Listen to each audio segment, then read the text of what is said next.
Everybody, Paul Stanley, Carson Oaks Church. Hey, I'm pretty good at flying undercover when I want to. And what I mean by that is I can really not look like a pastor. I guess I don't fit the typical pastor mold, especially if I'm on my motorcycle and got leather vest on and such. And oftentimes people will meet me and they go, well, you sure don't look like a pastor. I don't know if that's good or bad, but oftentimes I think I kind of do it on purpose because I want to meet people where they are. When they find out I'm a pastor, everything changes and they kind of like put on this show to try to, they're trying to impress the pastor or something. I'd rather meet them as they really are so we can have real conversations about real life. There was a young man at the gym that didn't know I was a pastor until after we had this conversation, but we were talking and it was a Monday morning, we were working out and he's telling me about his weekend.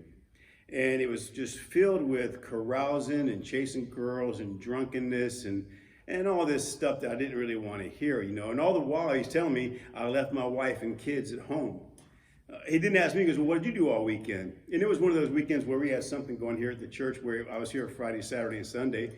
So I said to him, I said, I kind of spent my whole weekend at church. Still didn't tell him I was a pastor, And he goes, I go to church too. He goes, as a matter of fact, I play drums on the worship team.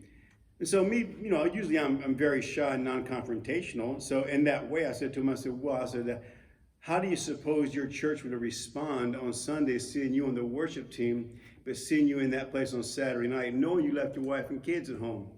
Well, we weren't friends after that. He didn't like what I had to say. And I began to wonder, what do we look like to a world whom we're trying to be a light to? And you can call me judgmental if you want to. I don't care because I've been called worse. But I know that the Bible has Jesus saying this to us. He says, you are a light of the world. A city on a hill cannot be hidden, neither do people light a lamp and put it under a bowl. Instead, they put it on the stand and it gives light to everyone in the house. In the same way, let your light shine before men, that they may see your good deeds and praise your Father in heaven.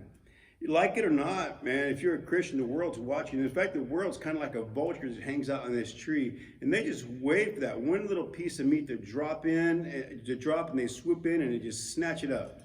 Now, hear me. I'm not telling you that you have to live this perfect life because we're all human beings and we all have our shortcomings, and that's not possible. But we don't, as Christian people, willingly live our life of sin and just think that God and everyone else is going to be cool with it. It's just not the way that it is. Jesus calls us to be set apart and to be a light to people. And, again, we're not going to make everybody happy. And I'm pretty sure that every day, in my life included, people can find something to say something about. But to willingly put yourself into a position like this young man I've been telling you about, and then claim the name of Christ, it can't be.